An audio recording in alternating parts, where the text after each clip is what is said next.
You're listening to the Road to Wisdom podcast, weaving stories told by wonderful minds about all things motherhood, health, intimacy, politics, nature, and everything in between. Join us on an adventure discovering unique experiences that we can learn from to enhance the ways in which we live. We are your hosts, Chloe and Keshia. Hello.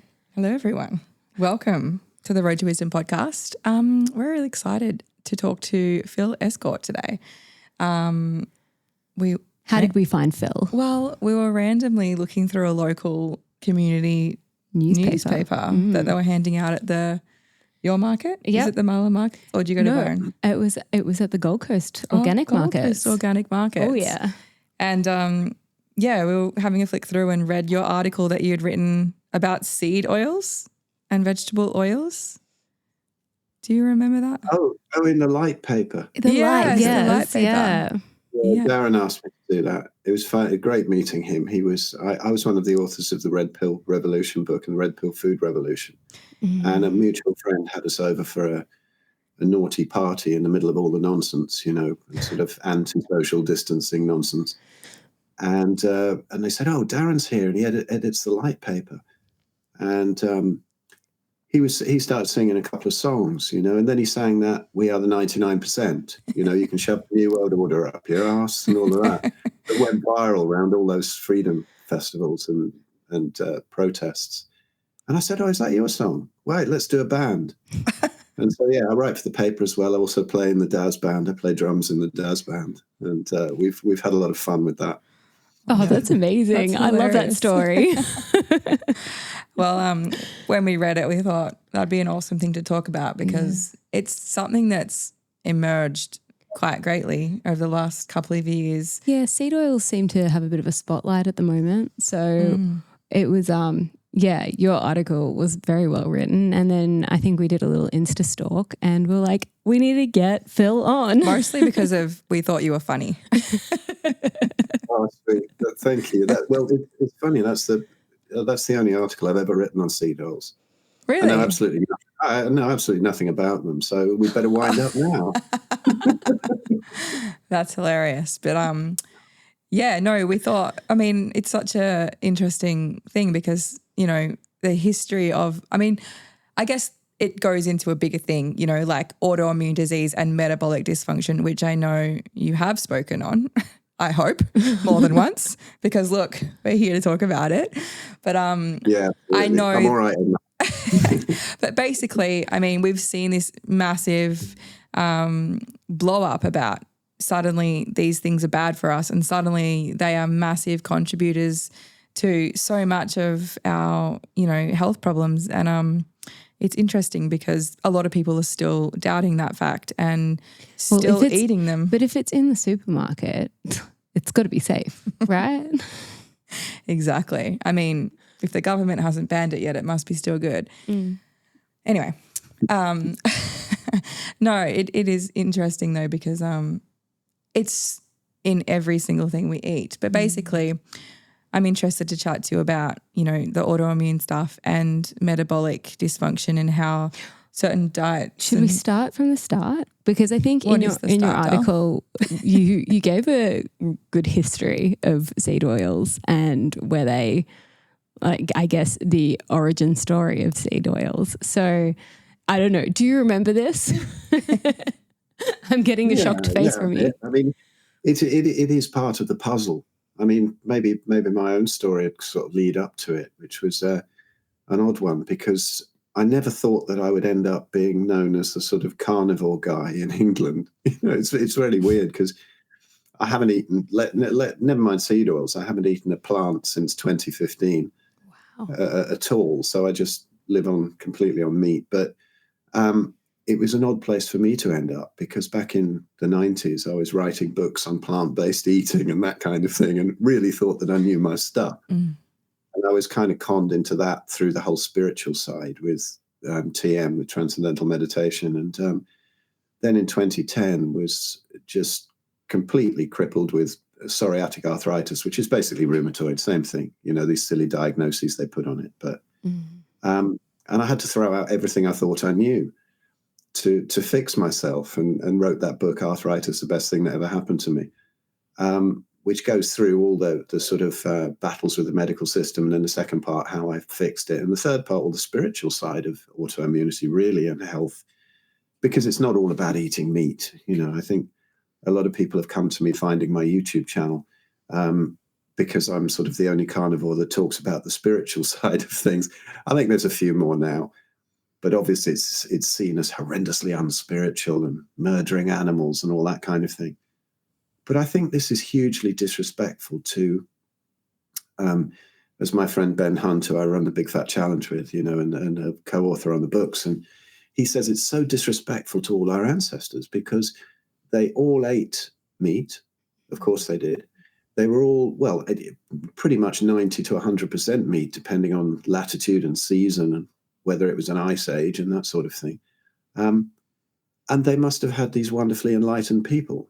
And to say that they didn't is a little bit crazy, really.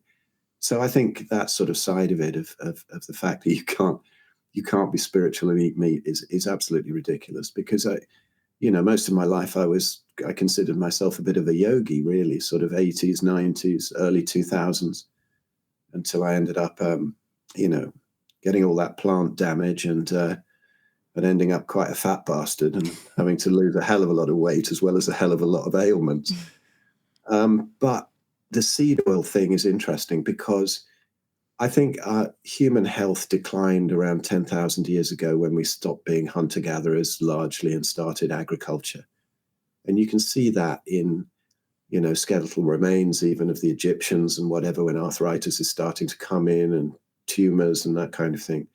And that was a pretty bad step for humanity, but nothing really compared to the introduction of seed oils early last century. And I think everybody knows now pretty much in the health sphere that they are horrific. But this bizarre thing that they're heart healthy and animal fats aren't. So something that we've eaten for millennia before we ever heard about heart disease suddenly becomes this incredibly dangerous thing. And I remember my folks changing over to it and having all this margarine and vegetable oils and stuff. And I just didn't like it. When you're a kid, you don't think about health particularly. And so even if I believed it was healthier, butter just tastes much better, right? Mm. A flip-flop fried in butter tastes good. It's great. I don't do that now either. Dairy has its problems, but maybe we'll come on to that. But nothing compared to seed oils. And so they were introduced early last century with Crisco. I think it was mostly when sort of fossil fuels, not that they are actually fossils, but that's a rabbit hole for another time. not that they're limited in supply. But they decided that that they were better as a lubricant or whatever, and so these seed oils were designed originally as machine lubricants and soap making additives, and so suddenly they decided that this was something healthy that we should eat. And I think a lot of people have figured out the bad fatty acid profiles in there and how they're inflammatory and that kind of thing. But I think something that a lot of people haven't picked up on is the deuterium aspect of it. And a lot of people in the health world now are figuring out little bits and pieces about deuterium. And I first heard about it from my friend Jack Cruz, who's probably got the biggest brain on the planet, and he's such a character. But he started talking about deuterium, and I thought, okay. I had a friend, Graham Norbury, one of the other authors of the Red Pill book, and he's great at deciphering Jack, because Jack's science is so deep. It's like, I've read so much of it, and it pretty much saved my life because you figure out what to do. But, actually understanding that other 90% is beyond the powers of most people to figure out. Graham is great at that. And also Sarah Pugh, who we had speaking last weekend at our conference that we did. So if people don't know, just quickly, deuterium is an extra isotope on hydrogen, and it makes D2O heavy water as opposed to H2O. So you get these large molecules that get into the mitochondria and blow them up. And it comes from water, it comes from processed food, it comes from fruit, sorry, fruitarians, your juices are not that great. They're really not. But seriously, orange juice when you're pregnant? Oh, God, I've been living on it. I know there's so many things we've been told are healthy that probably it just tastes good. It just tastes good, though. Of course it does. Of course it does, because we're all sugar addicts. But nature gives us those high doses of deuterium at the point where we can get rid of them. You know, the sun depletes deuterium. Blue light stops you depleting deuterium. EMFs do. Lack of grounding. All these things stop you depleting deuterium. But nature knows best. A little bit of a dose of it in the autumn when fruit comes around. But if you're sort of where I am in the north of England and eating a banana in the middle of the night, you know, under blue light, it's not a health food. No, it's not. Just before you came on, Phil, we actually had a quantum doctor in, and his leaving words were, "Oh, you have to ask him about deuterium." And the light. Yeah. So this is tying in really well with that. Yeah, he was like, actually, the real reason why seed oils are bad is because of deuterium. So I'm glad you brought that up. He'll be very he'll be chuffed. Yeah. Jalal Khan. Oh, okay. Yeah. Okay, yeah. Yeah. Brilliant. Yes. Yeah. So when, you know, foods are high in deuterium, if they come in through the sort of carbohydrate-based fruits and seeds and grains and pulses and all that kind of thing, which I spent years eating because they're so holy and sattvic, as they say, you know, in Ayurveda and all that kind of thing, and blew myself up. You can get rid of them. You know, the body can deplete them as long as, you know, you're not pouring too much water into the bucket and there's not enough holes in the bottom, if you see what I mean. But if you take them in via seed oils, they're really difficult to get rid of. So, you know, you've got to really go for it and take in none, maybe some dry fasting, that kind of thing, and really get deep into apoptosis and autophagy. This was discovered, I think, by Laszlo Boros, who is one of the leading researchers into deuterium, and we've had him on a couple of times. To talk about deuterium, you should get Laszlo on. He's great. Noted. Yeah. Yeah, he's an old bugger like me. He's born in 1962, Gemini, and a drummer like me. So there we go. There you go. But Laszlo's cool. And he was saying that, you know, you just can't get it out when it comes in through the seed oils. And it's amazing. They're in everything, aren't they? Everything. You see them in the in the shops, you know, all the ingredient lists, and there's some sort of nonsense, some sort of seed oil nonsense in there all the time. It's a shame because, you know, we all love chocolate, right? You know, it's probably one of the most addictive things there are. And then when you look at it, it's seed oils, it's heavy metals, it's oxalates and dairy. You know? And oh no, I can't even get away with that. But, you know, funny, when I was autoimmune, you know, really badly autoimmune, sort of 2010, 2011, and I used to find that I could eat a whole bar of dark chocolate and have no reaction. Whereas if I ate a bit of broccoli or something, I'd have a reaction because the starch causes much more of a reaction in autoimmune when the gut's leaky. But then, of course, I ran into trouble with that because I was also doing spinach smoothies. And so I was eating sort of probably close to the lethal dose of oxalates every day and almonds and all that kind of thing. And so it was no wonder that I got kidney stones. I think I've learned pretty much, because I'm so lazy, you know, and I never study unless I have to. And I've learned everything I know just through being such an idiot, you know, more than most people.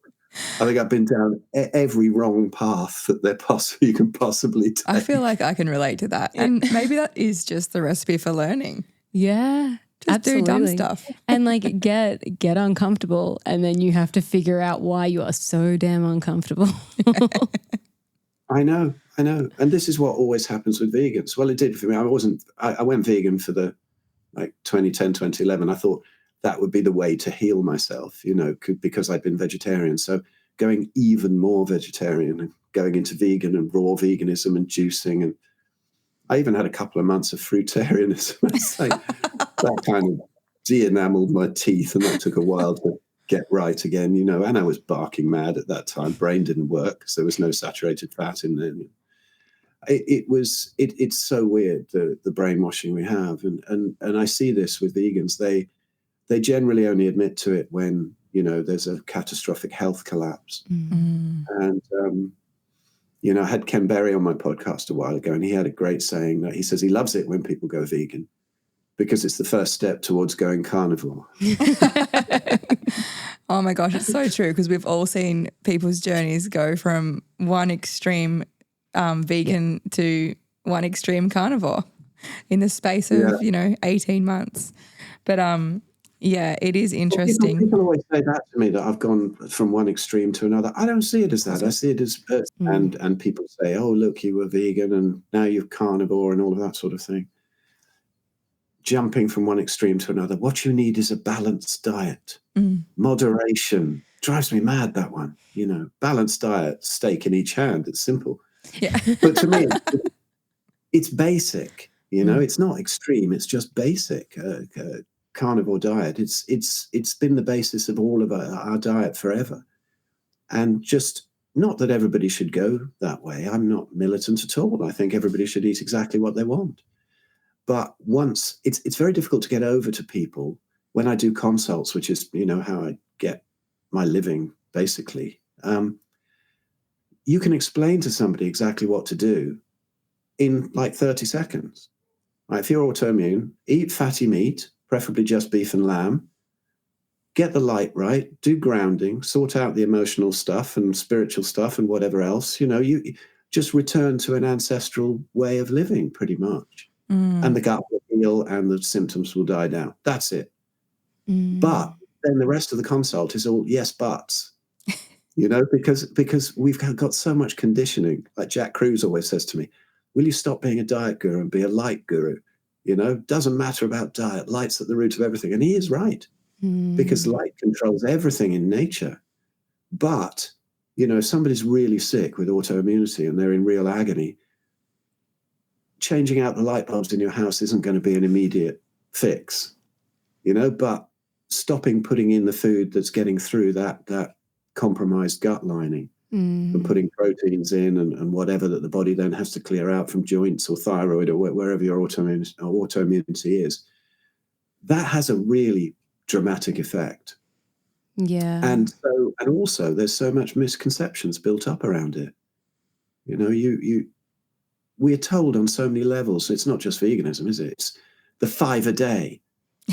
That's just nonsense. I mean, somebody just pulled that out their arse at a marketing meeting, didn't they, one time, apparently? I'm pretty sure they must have got it from the same place they built the food pyramid from. Yeah. And also the 1.5 meters. Yeah, that's absolutely exactly. ridiculous. It all comes from the same place. I do wonder, do you know much about, like, do you have any ideas about the why behind putting seed oils in absolutely almost everything that you find at a supermarket? Well, it's cheap, for one. I mean, there's so much more profit in plant-based processed crap because it's all plant-based. The profits are huge. I mean, to illustrate it, I just heard something a little while ago. You know, a lot of this whole vegetarian and vegan thing has come through spiritual nonsense, religious stuff, the Hindus, the Seventh-day Adventists. This is the big one in the West, where if people don't know, there was this young girl in the 1800s called Ellen G. White, and she was supposedly had these visions that we should all eat this Garden of Eden diet, you know, to squash down sexual desire, because sexual desire is so evil. And, you know, nobody must fiddle with themselves. This is like the worst thing. And you can't have anybody doing that. So you have to eat this diet that stops sexual desire. So then the family kind of got this young kid in, pretty much adopted him. And he was helping with all these lunatic pamphlets and the typesetting and whatever, and got pretty brainwashed himself. And he grew up to have a load of cereal companies in the Midwest. And this was Harvey Kellogg. I've heard of this story before. Yes. No, you just triggered something for me. Continue. Yeah. So Harvey Kellogg, I mean, he was barking mad. He never He never consummated his marriage. He had this ridiculous sanatorium where they sort of blast enormous amounts of water up people's arses and hose them down with cold water. Probably the only good thing he did was the cold water, but all these ridiculous things, and feed them this awful gruel and stuff. And he was a great advocate of... I'm sorry, I just had the visual of like these insane people with hoses and Yeah, well, there's a film with Anthony Hopkins where he plays a part. It's The Road to Wellness, I believe it, or Road to Wellville or something. But that's a little too close to the name of this podcast. People will think we're related or associated in some way. Yeah. No, not at all. Yes, and in fact, it came up when I was Googling the podcast, Road to W, and it came up Road to Wellville. I go, no, that's not them. Yeah. And anyway, Harvey Kellogg was mad, and he was also a great advocate for circumcision, males and females. I mean, it's bad enough genital mutilation in males, but he would do it without anesthetics so that it stops them touching themselves. It's ridiculous. Now you go through the supermarket and see this crap, and it's the sunshine breakfast, and I just see anti-masturbation cornflakes. This is what it was invented for, and people actually think this is healthy. It's incredible. And now Kellogg's, they grow all their own crap to make this crap. They own all the land. They do all the harvesting. They own all the transport, the shipping. Everything is in-house. And now they're also making pharmaceuticals. They're making sort of blood sugar lowerers and diabetes meds. The whole thing, how it ties in. It's a great business model. It is, isn't it? It's incredible. And you say, why is it done? I think they know the harm they're doing, these processed food companies now. But what do? They've got obligations to their shareholders. I mean, does it go deeper? Is it depopulation? Possibly. It's hard to throw any of the tinfoil hattery out these days because the same with the whole COVID thing and the jabs. I mean, we know how much damage they're doing, and people dropping dead with all kinds of stuff, and it's there in all the VAERS stuff. It's there in the Pfizer documents, and they must know. And so it's hard to believe that there isn't something very, very evil and deeper going on than just money. But there we go. So yeah, money, depopulation, I don't know. Who knows? But they have, you see, one of the things about processed foods that people often don't realize is when they make these things and they put them all together and they're trying to find that bliss point, and they do all these tests of people so that, like Pringles crisps that we call like cancer in a can. And once you pop, you can't stop on the advert. And it's true. They're so addictive because in nature, there is never the combination of carbohydrates and fats. It's in breast milk and it's in some nuts in the autumn to put on a bit of fat for the winter, just as nature intended. Nothing wrong with that. But year round, these are the addictive foods, but nature doesn't give it to you all the time. Like if you get something with carbohydrates in, like a berry or whatever, it has no fat. And then you get something with fat, an animal, it doesn't have any carbohydrates in it. Once you mix it, it just destroys leptin signaling. You never know when you're full, and they know that. So even if you have something that's sort of, say, natural, like, you've got some raw cream and you've got some honey, it's still addictive. And it's not that great for you. It messes about the Randle cycle and can be quite carcinogenic. But everything that's addictive, if you think about it, pizza, ice cream, chocolate, all of this kind of thing is a mixture of carbs and fats. And the worst thing that they've done now with the processed food is that they're mixing the carbs they're using are processed grains and the fats they're using are seed oils. So it cannot get worse than that. The two worst steps in human history are there in a donut. A donut's got to be the epitome of something horrendous. So it's processed seed oils plus processed grains and then coated in sugar. And that's just Well, it's amazing. Interesting that you just made the point of like the combination of mixing like a protein and a carb or a fat even as something really bad, because now I feel like what is trending is the blood sugar balancing situation, the movement of if you eat a carb with like a protein and fat, like that's balanced. There's that move. I feel like that's a really big thing now. So what's the problem with that? What, with mixing the proteins and? Yeah, like having a balance of, sorry, as opposed to just eating sugar, like honey on a spoon versus like eating it with a cup of milk because it's got like protein and fat. Do you know what I mean? So like what's the problem with, are you saying that there's a problem with mixing protein, fat and carbs together in one it's sitting? just not seen in nature as like if you went full ancestral. Yeah, okay. I think that, so you wouldn't usually find those things together. Yeah, you get people going on about food combining and stuff like that. Don't eat protein with carbs. Don't eat it. It's not so bad with carbs. Well, you see, the thing is, the way I look at it is, if you stop listening to any diet guru or any of this nonsense, and just look at nature, look at anthropology, maybe understand deuterium, and understand plant toxins, and make your own choices. When you look at some of these things, vegetables, aren't they healthy? Well, no, and none of the tribes eat them.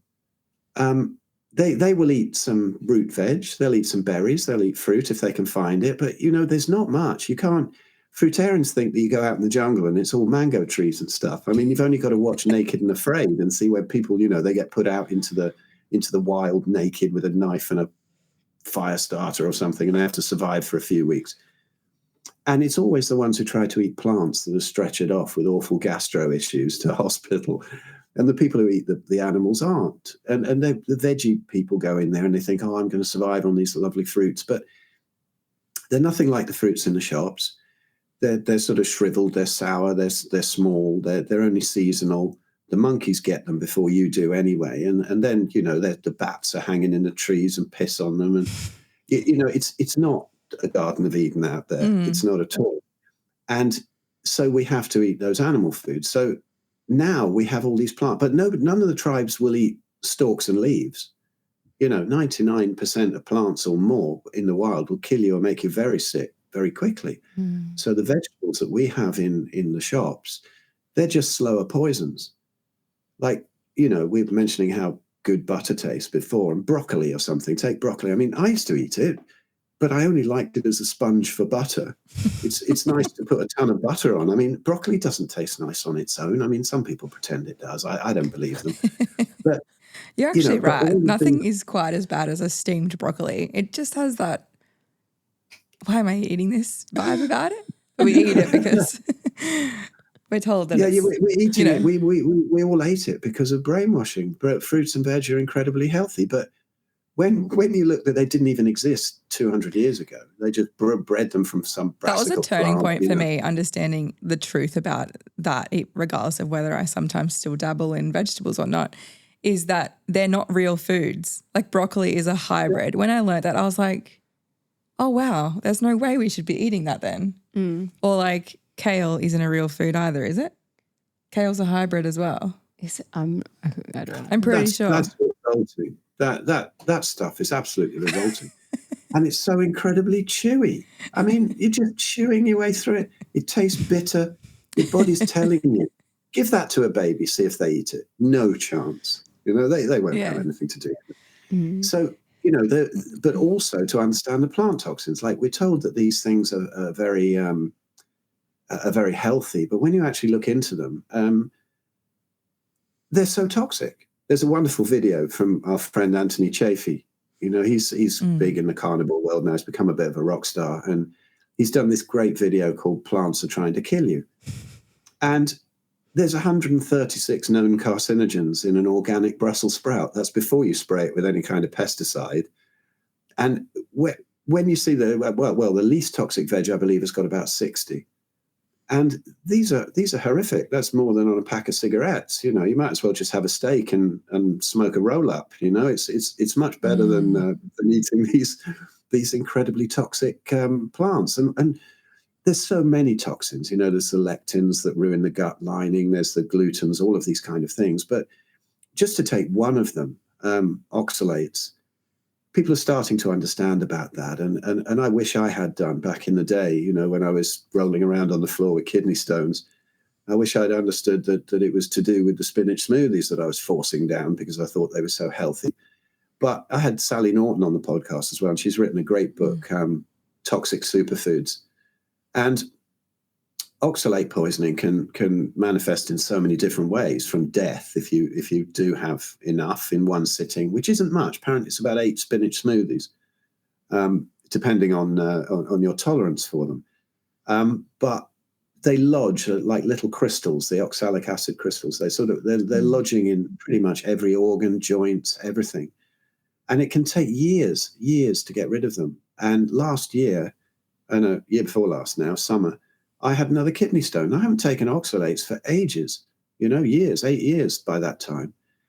And I was talking to Sally and I said, can this be, possible? And she said, oh yeah, it can come in waves for decades after, when the body tries to release them. And, we're poisoning ourselves, absolutely poisoning ourselves with these veg. Now, I think veg are crap. I don't have a problem with people eating whatever they want, but root veg, we used to eat them, but not that much, and only when the hunt failed.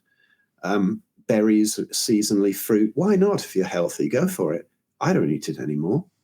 But if people could understand about veg and just how toxic they are, a lot of people who sort of put a salad on the side of their plate out of guilt because they think it's healthy wouldn't have to do it anymore. And that was me. I just used to put it there, oh yeah, that's healthy. But the truth of it is there's so many anti-nutrients as well. So if you have a steak and a salad, you're going to get far more nutrients from just eating the steak than you would from eating the steak and the salad. It's amazing. And people don't realize that. There was a, I don't know if you've heard of this amazing little study they did once where they were trying to find out how much the body's zinc levels came up when people eat oysters, because they're very high in zinc. And so they got a group of people, split them into 3, and one group they gave just oysters, 1 oysters and black beans, and 1 oysters and tortillas.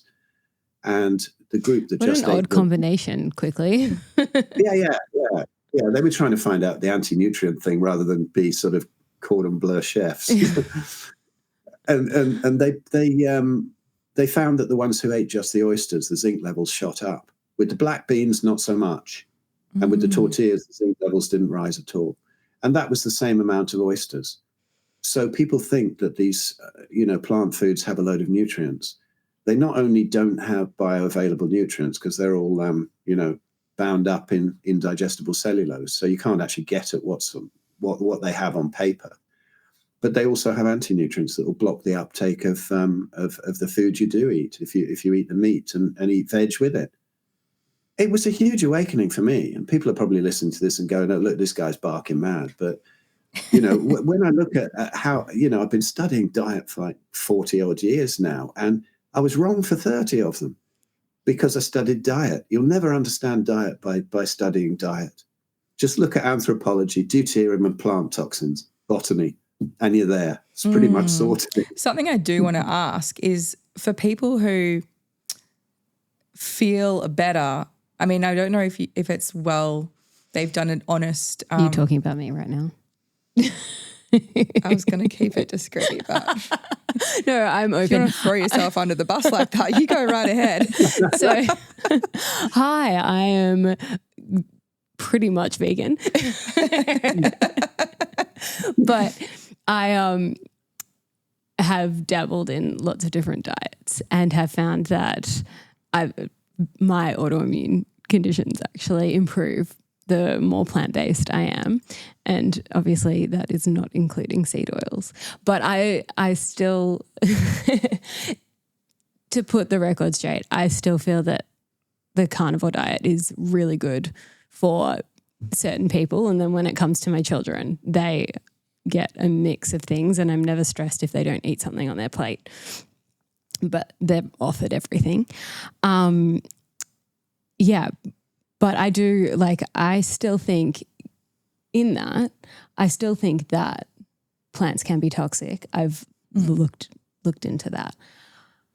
I'm of the mind, and you might disagree with me, Phil, but that eating a certain amount of plants, even with those toxins, is almost like building a muscle. Because if it is coming from nature and it's coming from like your surrounds and your local and not under artificial light and organic and not sprayed and all of that, the parts of the plants that you're eating is in nature.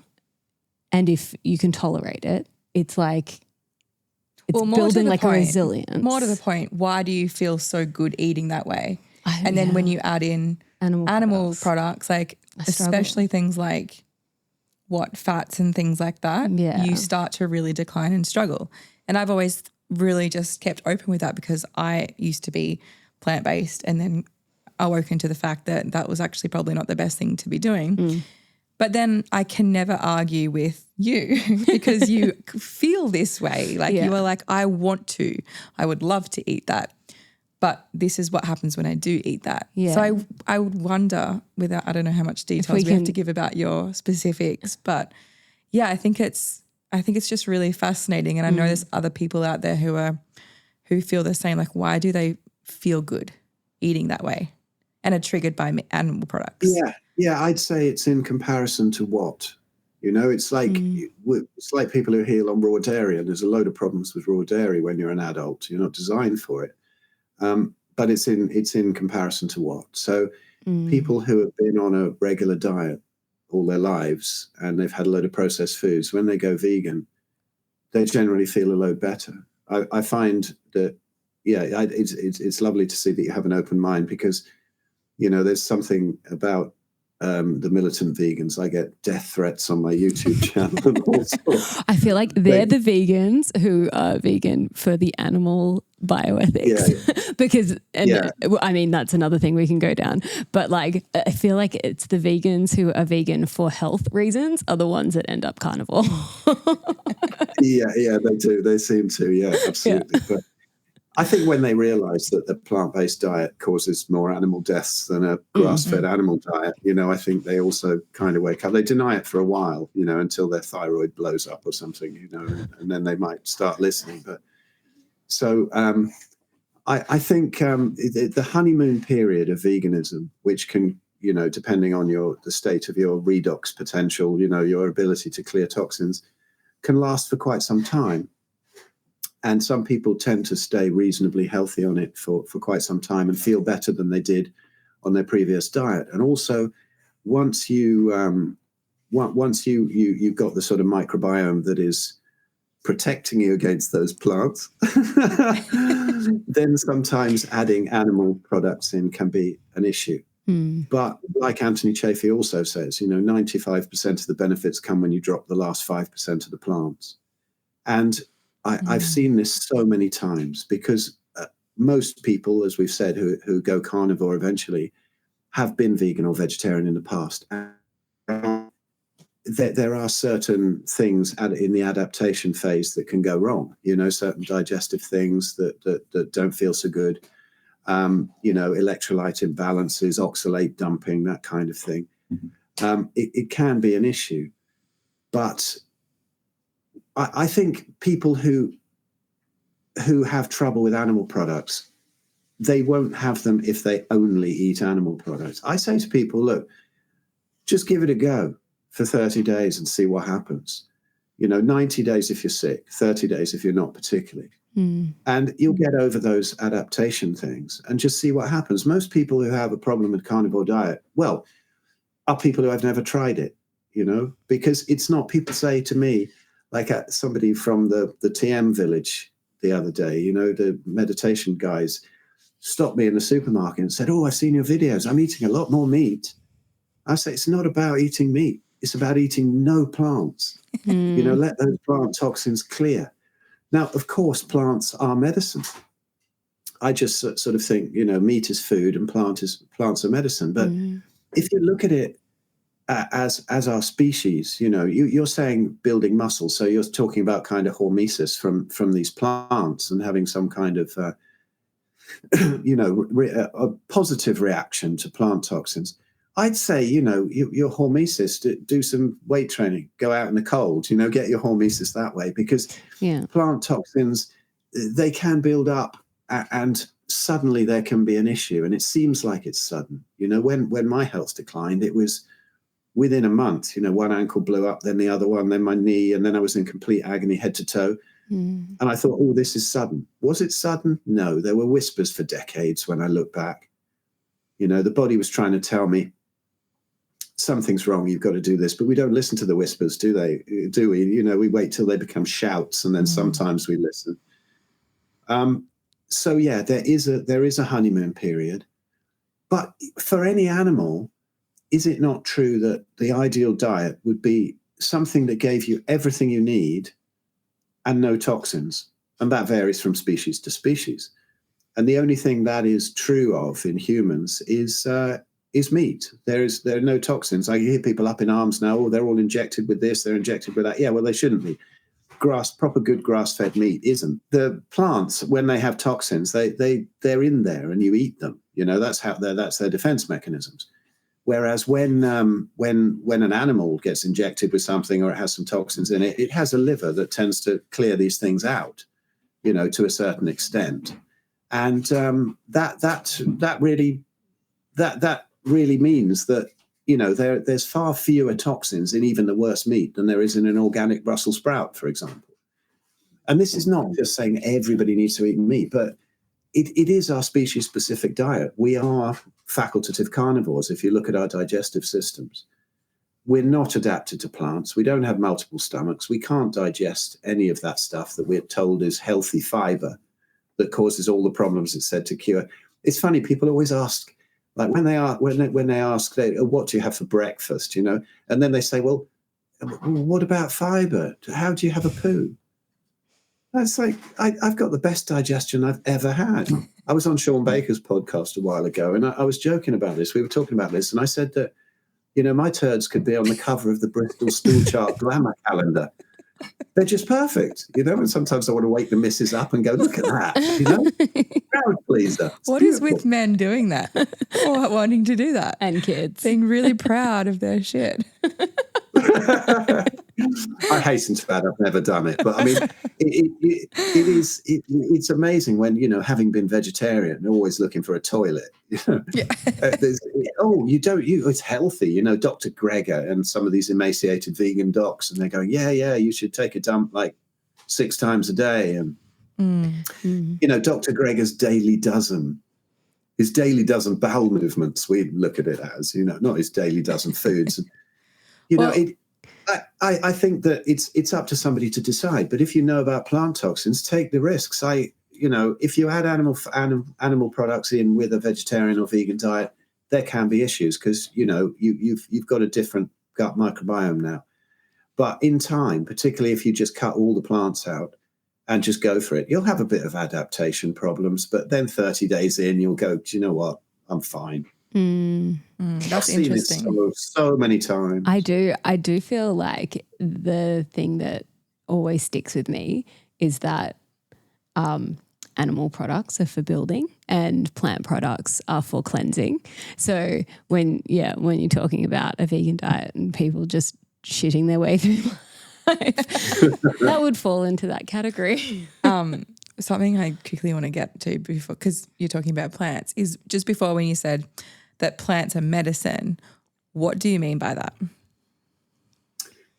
Well, I think that all the ancient knowledge of herbalism or Ayurveda, traditional Chinese medicine, I mean, they all use herbs and they do have a use. But I find that, the fewer plant toxins you eat in your diet, the fewer plant medicines you need to offset the problems that have been caused by other plants. It's like nature's polypharmacy. That's not to say that they never have uses, but when you look at the tribes and the kind of remedies they have, a lot of it is topical, for infections, that kind of thing. And when they do make up something that you take for a certain ailment that they might have, it's never taken for long. They know these things are toxic. And so it's given for a short time. Whereas here, they'll give you a pill. And if you look at the pharma industry, you know, all those pills are pretty much made from some sort of plant somewhere originally, and they've done this reductionist thing and pulled out one element of it, you know, to shut down some essential pathway in the body that might or might not give temporary relief and cause problems elsewhere. But they're made from plants. And so, yeah, plants have always traditionally been used as medicine for certain things. But I find the fewer plants you eat, you know, the fewer plant medicines you need. And it's the same with supplements. I see so many times in carnivores, everybody's got a cupboard full of supplements that they don't use, right? There's tons of them in there. Half of them have gone out of date that are at the back. You've forgotten all about this wonder thing that's going to sort you out completely. And so you buy all these things, and people can't really absorb them anyway. The people who need those kind of nutrients, who might be lacking in those nutrients, they have no digestive ability to take any of the nutrients out. So they just pee them out and poo them out. And they're also high in deuterium, these supplements. And they have fillers that keep the gut leaky. And they're pretty much a waste of time, most of them. I mean, there are certain things that people are very deficient in, like if you have a thyroid issue or if you have breast cancer. Like there's a video of on my YouTube channel that gets really shadow banned where we reversed my mum's breast cancer, and you can see the tumor going right down, the skin coming back to normal and whatever. And that was on a carnivore diet with an iodine protocol. And so there are certain things that you can use. I mean, iodine is very lacking in our diet, and we don't absorb it very well because we take it in when we do with a load of plant matter. So we don't absorb it very well.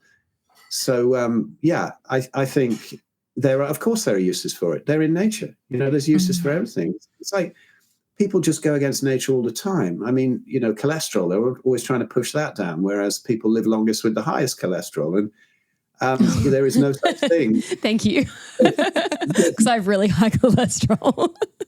Excellent. Well, there's no such thing as bad cholesterol. The body's doing what it's supposed to do. But, you know, the LDL's up, depending on what you're eating. As long as your triglycerides are equal or lower to your HDL, then all of that LDL is great stuff anyway.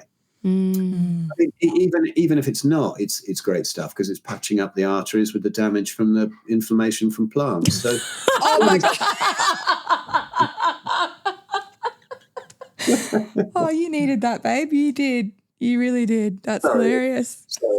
Oh my gosh. This was for you, this episode. I think, Keshia, it's one of your favorites, isn't it?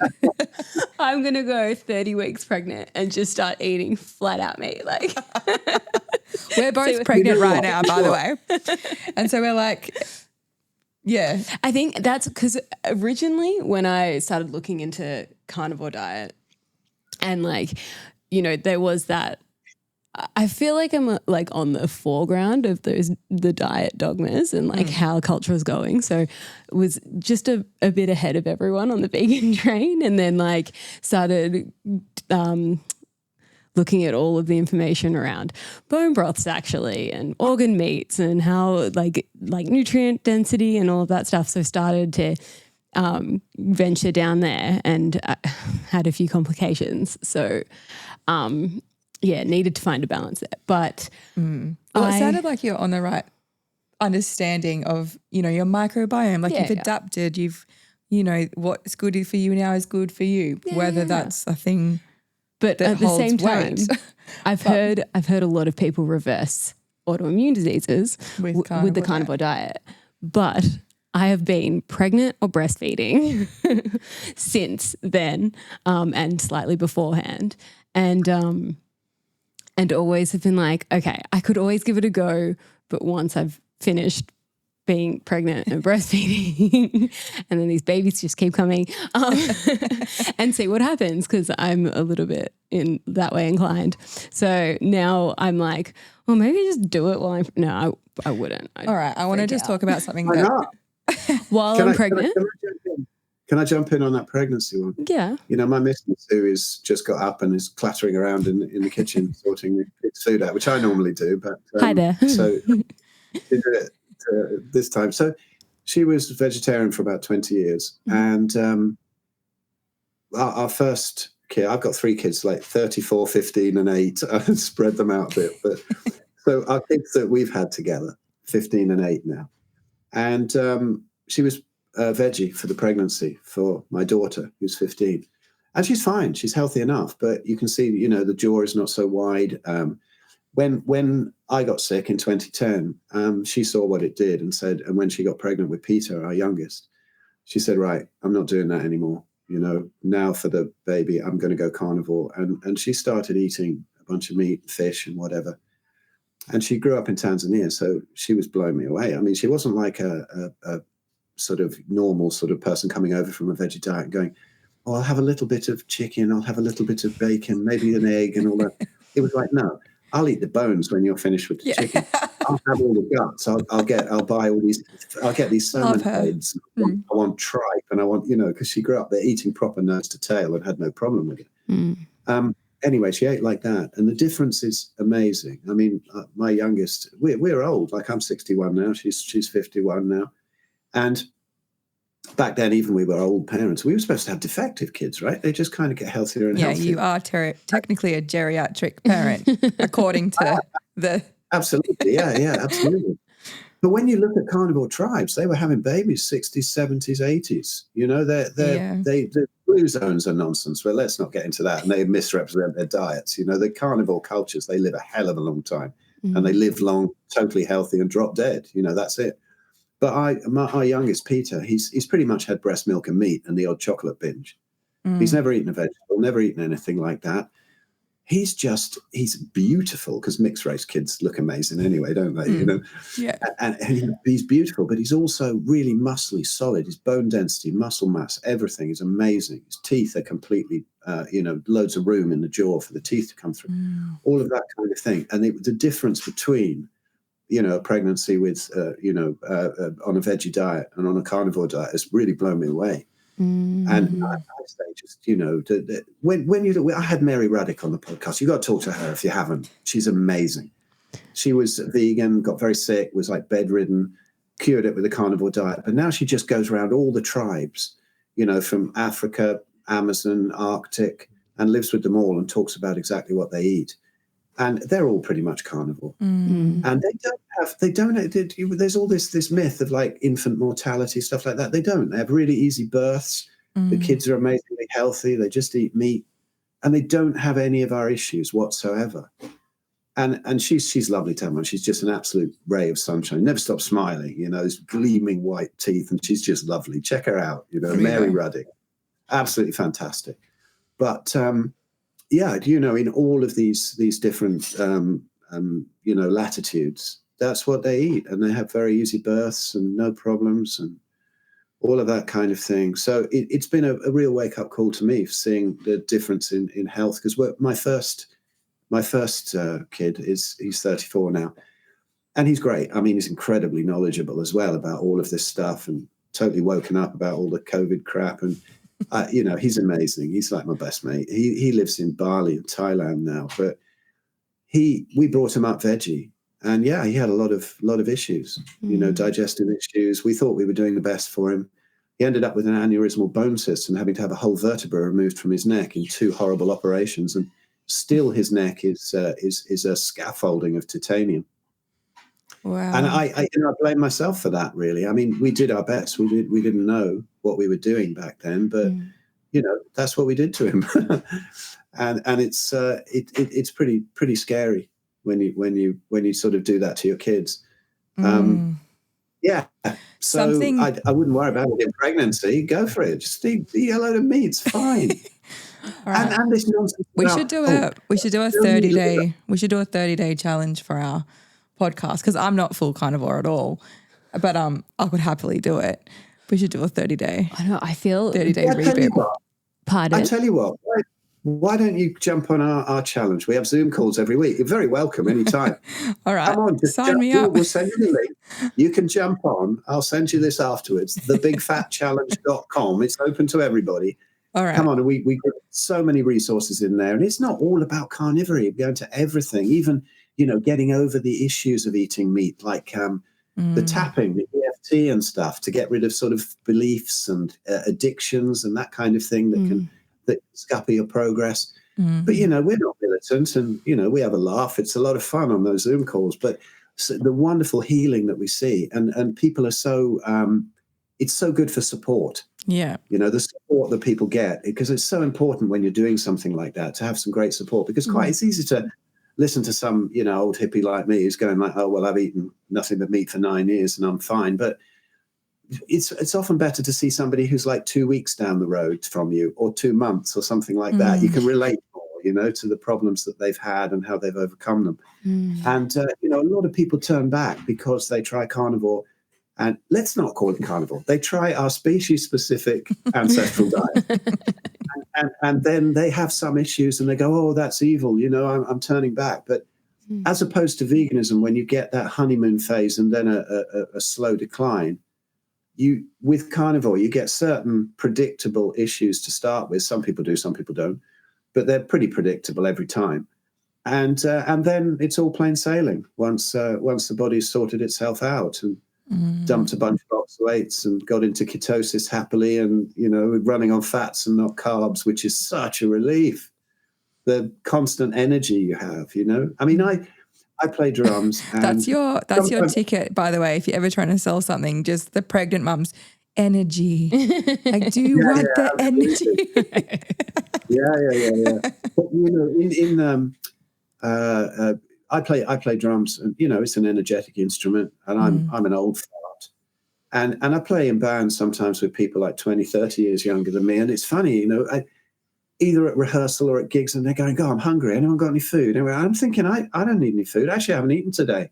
I don't mind. The energy doesn't go down. It's like, oh yeah, I could eat, but you never get that hangriness. You never get that anger, and they're going, oh, I need a pizza or something after the gig. I'll eat tomorrow. I'm not asked. I can play the gig again, because you have that stable energy. Like fats are more like a log on the fire for energy, and carbs are like a newspaper. You throw it on, burned, it's gone. Oh, I've had my croissant and coffee for breakfast, and now I need some toast, and then I need some sweets, and then I need this and that, and it just goes on all day, that constant grazing. Like Zoe Harcum says, it's a great quote. She says, if you're not a cow, or you don't want to be the size of a cow, stop grazing. I love that. Speaking of cows, I don't really want to ask this because I really love raw milk. And I also really happen to love raw cheese. And I also toot that raw ice cream is a superfood sometimes. Don't we all? But I know actually Jalal, who we just had here, posted about it the other day, that even raw dairy can be problematic. And I know that, like, I'm not stupid and ignorant enough to just completely dismiss that. But, almost everyone is becoming aware of how good, or switching from pasteurized dairy to raw dairy. And so, a lot of people where we live currently are just like drowning in raw milk. That's an exaggeration, but they've completely converted to raw dairy now, and think that this is great and it's a superfood and it's biologically perfect. And I love it. Like, I just make ice cream, all the things. And but I know that Jack Cruz, and I know that a lot of people with this knowledge will very easily stomp on that idea. And so I'd love for you to just take us through the issue with raw dairy. I'm so sorry. Shatter me. Sure just shatter me. Sure you want me to do that? No, I don't. All of our love. I do not want to, but I've just got to make Keshia feel bad because I've just basically shattered her reality about her existence as a vegan. I think because I've heard all of this stuff before and looked into it, and also, But I'm aware that, being wrong is a good way to grow. So I'm willing to hear this. Really, in pregnancy? Okay. Well, in pregnancy. Bring it. Bring it on. A lot of this came from our friend Sophia Clements, who runs Paleo Medicina in Hungary. She's amazing. The results they have there with their PKD, Paleolithic Ketogenic Diet, is basically just very, very high fat, animal-based diet, just pure carnivore. They show there that, it's very difficult to heal the leaky gut if there's any plants left in the diet. By PEG tests, they can show, even just a couple of bites of broccoli a month can keep leaky gut going. but they're also that hot on dairy as well, any kind of dairy. And when my missus was diagnosed with Graves' disease, which is hardly surprising growing up in Tanzania, in Arusha, with so much fluoridated water, really bad, plus 20 years veggie and whatever, and then things fall apart.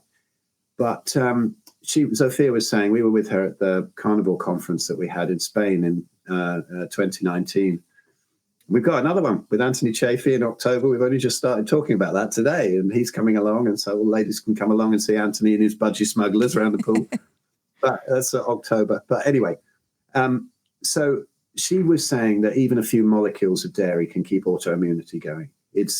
She laughs at people that say, "Oh, I only have ghee. There's no milk solids in there. There's no proteins." Of course there are, So anyway, then this year, in this summer, we were wandering around with her at some public health collaboration conference here in Sheffield, and Ben Hunt and I were walking around with her in the peaks, showing her all the beautiful sights and all the lovely countryside, walking along, and she said, "Do you know raw dairy is worse than pasteurized dairy?" And I said, "Oh, go on then, explain this." I mean, I've got an open mind. I'd not considered that before. And so we turned on the phone and just made a little video, and it's just mucking about. It's only a few minutes long. It's on my YouTube channel. But then I had her on for a podcast properly, talking about that later on my Red Pill Buddhas podcast. But she said, so we sat down and we said, "Go on then, what's this all about?" And she said, "Well, basically the thing is that when you have pasteurized dairy, it destroys the lactase that helps you to digest the lactose, so people can't take it and they have a reaction. And so they have some sort of a digestive or joint issue or whatever it is, or they get really snotty, or something happens, the regular things that happen with dairy. Then people go on to raw dairy. They don't have that reaction. Oh, this dairy is wonderful. It's great. However, that's because the lactase is intact and they can digest it better initially. The trouble is, she also said that pasteurization also kills some of the growth factors. Now, milk is really designed as a substance to turn a small animal into a large animal, and past then, it has no use in nature. When we started herding, then we started having some dairy. But traditionally, I always think of Native American Indians and buffalo, and galloping along next to the herd and jumping off and swinging underneath and trying to milk them. It's not going to happen, right? They're going to get trampled. It didn't happen. They killed them and ate them. So it's not species appropriate. No other animal has dairy past the time that they're weaned. Cats do. You give them milk and whatever, they'll drink it. Our cat doesn't, because we don't want to have to keep taking it to the vet because it's not good for them.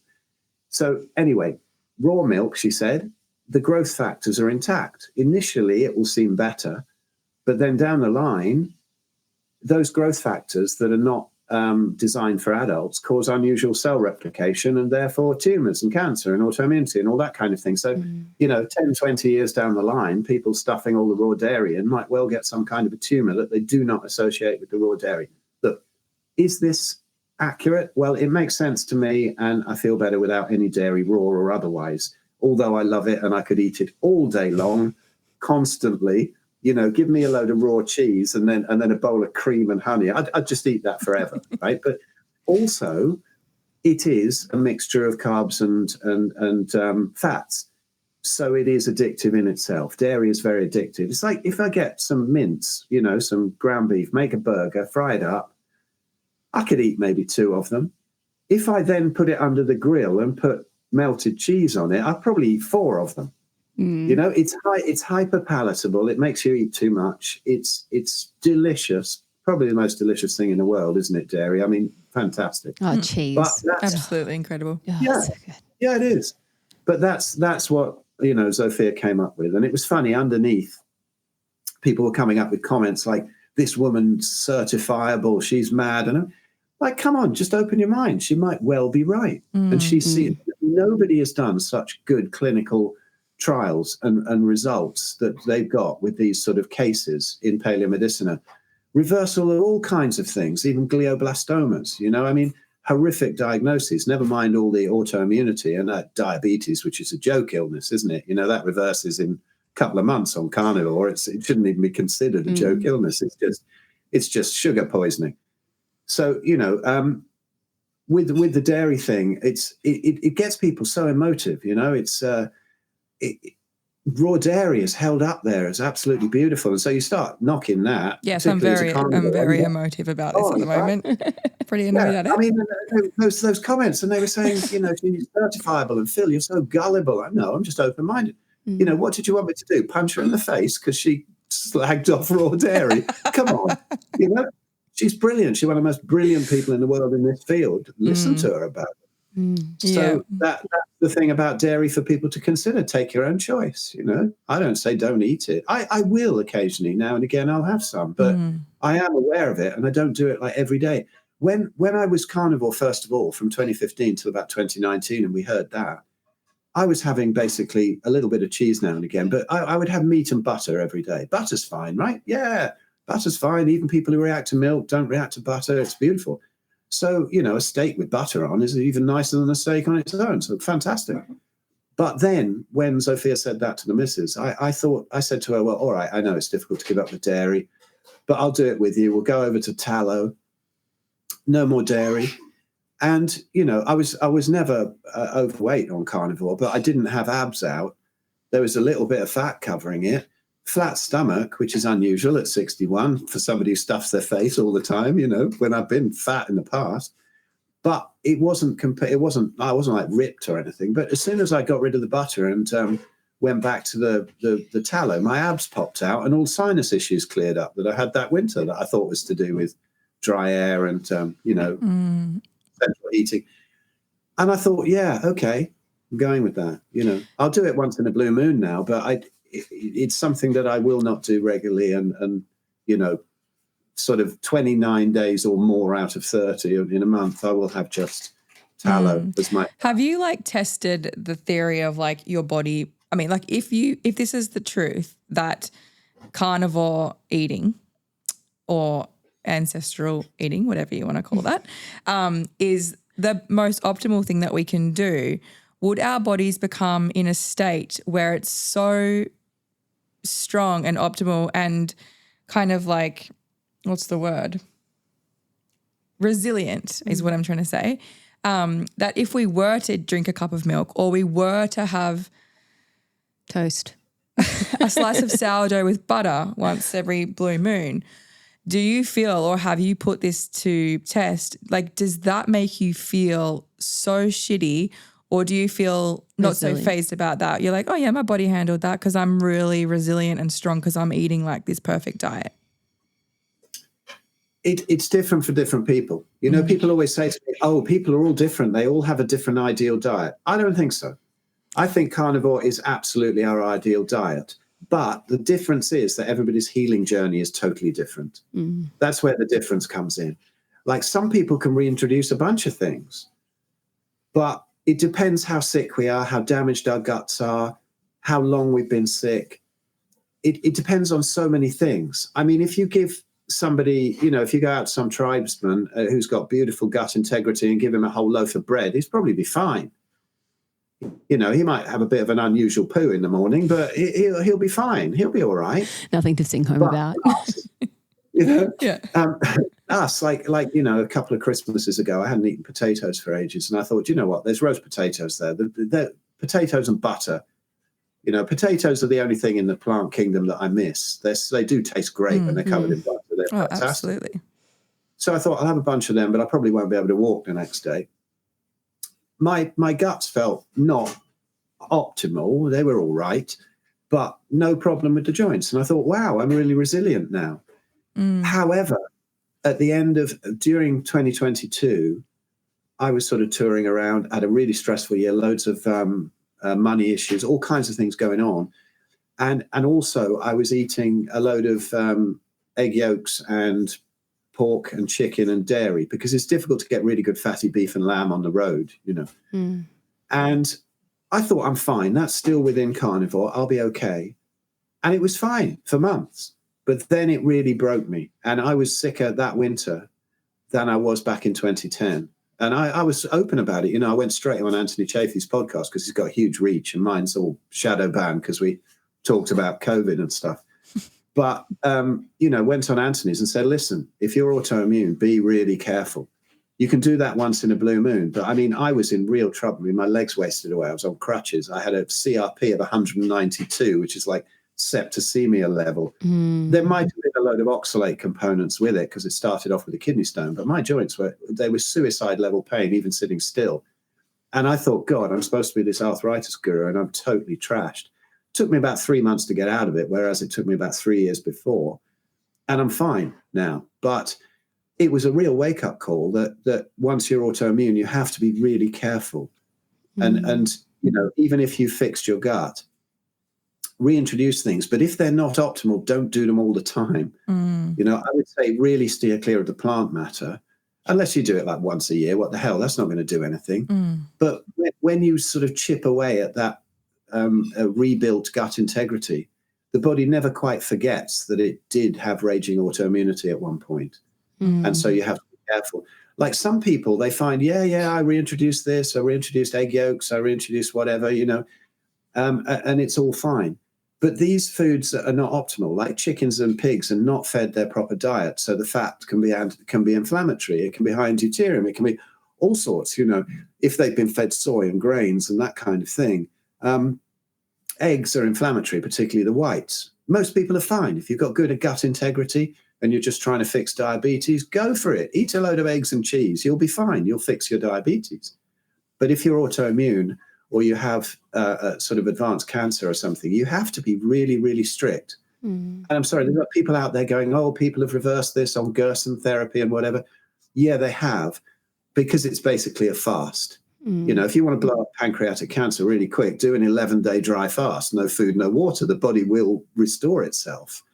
You know, it'll go right deep into autophagy and apoptosis in that scene. You know, dry fasting is incredible, but eventually you've got to nourish yourself. And the only thing really, the only food that, well, not the only, the least challenging food is grass-fed ruminant animals, fatty, really fatty. Everything else has certain issues for humans, but some people will never notice them because they're really robust. So some people go, oh, I reintroduced something, I didn't notice any problems. And some people go, oh, I reintroduced something, oh, and it was much worse than before.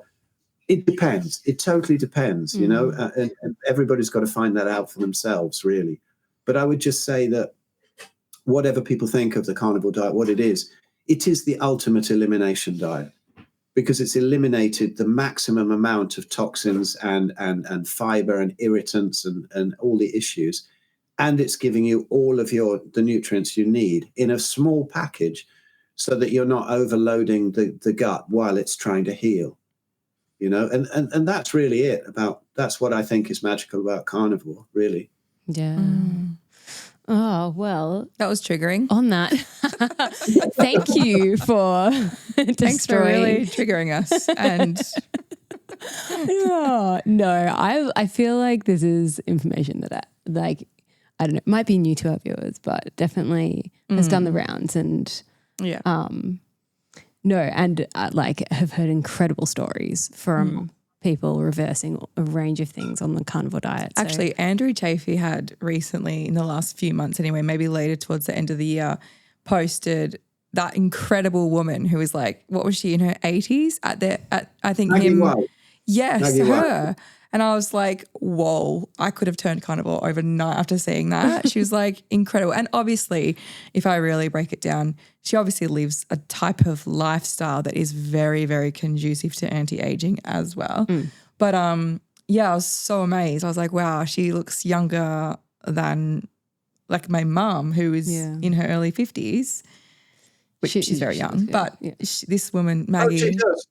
You know, she's 82. She's been carnivore 65 years. She looks incredible. Yeah. And people don't believe it, you know. But Anthony went out there, seen her birth certificate and driving license and whatever. He knows that she is like that. It was funny actually because there's one quite militant vegan who has a pop at me a lot on Facebook, and I do occasionally enter into one of those. Grueling conversations, but I posted a pic of her, you know, and then she's standing there. There's that famous pic of her, and then there's Anthony and her husband, and Anthony's missus. And I said, well, check it out. You know, she's been carnivore 65 years. Oh no, she's lying. First of all, and then oh no, she's full of Botox and makeup. And I told Anthony that. We were on a Zoom thing recently. And I said, somebody popped up and said she puts makeup on. And he said, honestly, I've been there. She's a rancher right out in the wilds. The last thing she ever thinks about is putting makeup on. I mean, this is an 82-year-old woman who jumps around. She'll jump over fences and she's wrestling bulls into different pens and stuff. She's amazing. And that's the thing, the blue zone thing has been nonsense. These people live a long time and they eat this plant-based diet. They don't eat the plant-based diet. As you say, there's a load of other factors too, particularly very often a low deuterium source of water. A lot of these long-lived people have a, glacial water or whatever. That's a factor. They have fantastic social interaction. They're out in the sun. They're grounded. No artificial light. There's loads of things. But they do not eat a plant-based diet. All of these blue zones, And the blue zones that they conveniently ignored are the ones that Mary Ruddick goes and lives with, that eat pretty much 100% meat.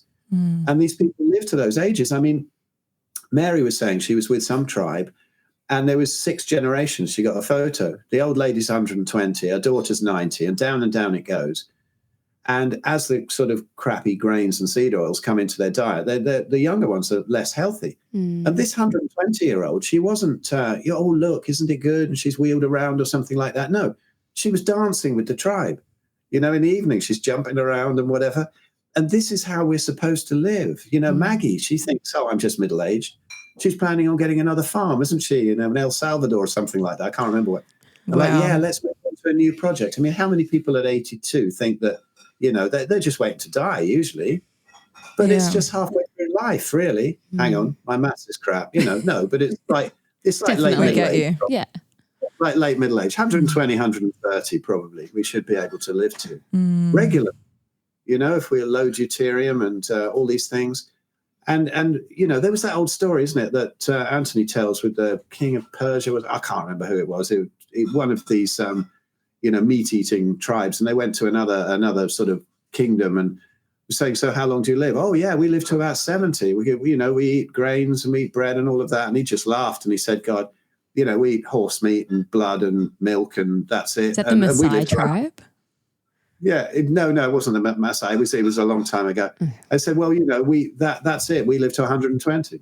It's brilliant. So, the Maasai are there, and they're sort of healthier than some of their neighboring tribes that eat more plants. But I mean, even the ones that are out there eating plants are a hell of a lot healthier than the Westerners chomping down on seed oils and grains, aren't they? So, it's all a sort of sliding scale. But no dogmatism here. I mean, people might say everybody needs to eat. But I mean, if somebody comes to me on a consult and says, look, I've got raging arthritis, I'm in real pain, yes, I will be dogmatic. I'll say, no, for you, 100% fatty beef and lamb. I've never seen anything work so quickly. Yeah. So amazing. And if I'd have known that back in the time I was messing about, I wouldn't have lost, because I've got damage in one knee. I've got damage in a wrist. And I got it out of 30 joints with no damage. But, gone are my days of sitting in lotus position 3 hours a day. I can't do that anymore. And I would have avoided those issues if I'd have known this and had the confidence that this would work, because it seems so mad. And just for anybody out there that, all of we carnivores, we have all thought it's insane at some point. We've tried everything else and come through to that in desperation. And it's like I said once that, what do you call somebody who's an expert in the vegan diet? A carnivore. Probably true. Sorry, Keshia. Sorry. On that. We need to wrap up. We've done our time with you, Phil. But this has been an awesome chat. Thank you so much for coming on. Where can our viewers find you if they want more information from you? Anti-dogmatic dietary advice. Where can we go? Yes, and dogmatic militancy. Yes. Well, I just thank you for having me on. It's been fun, and thank you for your open-mindedness as well. I love it, and this is what it should be. Why should anyone get angry with somebody just because they eat a different diet or have different ideas? It's ridiculous. Division is the problem, isn't it? Yeah. Anyway, so where to find me? Well, I think if I put something for you in the show notes with my link tree, you can find everything in there. And what it is, mostly what I do now is working with Ben Hunt, who's wonderful. And we do the Big Fat Challenge, which is thebigfatchallenge.com. And there's all kinds of things in there. It's so many resources. Even the books that we've written are on audio book there that people can get for free. I think that's worth the price. Yeah. Ben is an incredible author. Our Red Pill Food Revolution book, my God, what he's put together there, amazing. But all the history of how we've been fooled, in diet. But yeah, I do consults. If anybody's out there with some autoimmunity who would like to have a chat with somebody who's been through it all and out the other side twice. And my book, Arthritis, the Best Thing That Ever Happened to Me. I have a Facebook group called 100% Carnivore and Beyond, where you do not get thrown out for posting pictures of broccoli. Like some militant carnivore groups. I think I started that for about 5 people a while ago. Said, "Oh, you eat just carnivores? You help us out?" And I think there's about 20,000 people on there now. It's great, and the healing stories are beautiful. So, there's that. And if you can find it through my link tree, my website, consults, blah, blah, our events that are coming up. We've got this beautiful event in Spain with Anthony, and Zofia will be there. Zofia Clements will be there. And if you want to hang out and pick their brains on anything, for 5 days, there's that. So, yeah, amazing. thebigfatchallenge.com. That's the one. Go sign up, get some support, come and try it out. Amazing. We'll do. And we will share all that. And, it's been very fascinating, to say the least. I love being challenged. So thank you. Hello. How's it going? Good morning. It's my little carnival boy, Peter. Lovely to meet you, Peter. Absolutely beautiful. You weren't wrong. All right. Well, thank you so much for having me on. Our pleasure. Chat to you soon. Thanks for tuning in to the Road to Wisdom podcast. To join the journey, you can follow us on Instagram at theroadtowisdom.podcast and at www.theroadtowisdompodcast.com. Don't forget to subscribe and leave a review. We look forward to seeing you next week with more juicy content.